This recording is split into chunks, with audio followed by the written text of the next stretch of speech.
Le monde, tel qu'on le connaît, est arrivé à un niveau où la corruption, la finance et les intérêts privés prévalent sur l'humanité. Il appartient au peuple de reprendre le chemin de la liberté. Peu importe leur parti, ces femmes et ces hommes politiques nous dirigent, mais non, que faire de notre avenir? Continuer à voter pour eux, c'est accepter notre sort. Il arrivera un jour où les peuples se soulèveront et diront non à cette société et à cette grotesque mascarade politico-financière qui nous traîne dans la misère. Et si ce jour était arrivé?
Un président avec un si faible taux d'opinion favorable peut-il légitimement présider une nation? Son devoir ne serait-il pas de remettre sa démission, plutôt que de continuer à vouloir imposer, à nous le peuple, sa vision d'avenir, que nous ne partageons plus? Cet homme, cet usurpateur, fait passer la France, les Françaises et les Français, pour ceux qu'ils ne sont pas, aux yeux du reste du monde. Il a juste vite oublié que le peuple l'avait élu, car il n'avait pas d'autre choix de président en 2012. Un peuple qui a malgré tout cru à son changement. Mais finalement il est comme tous les autres, un traître.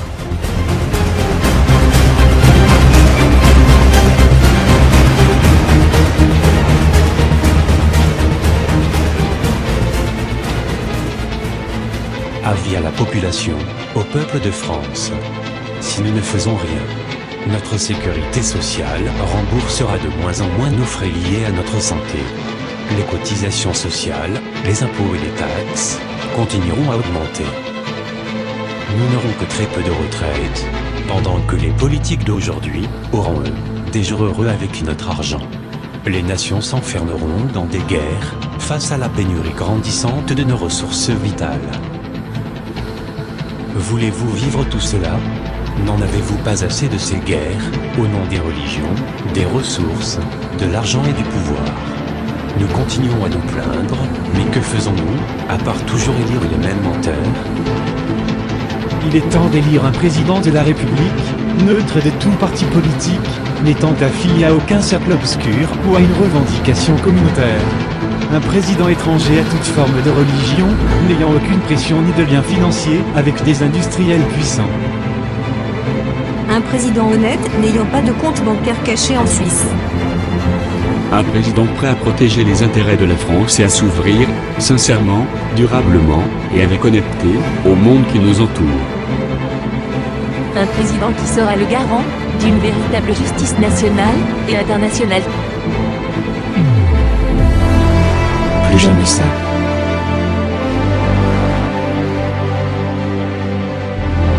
Plus jamais ça. Plus jamais ça.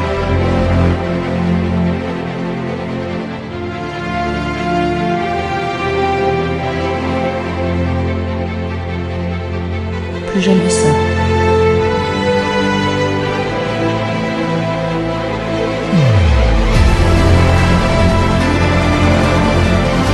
Plus jamais ça. Plus jamais ça. Plus jamais ça.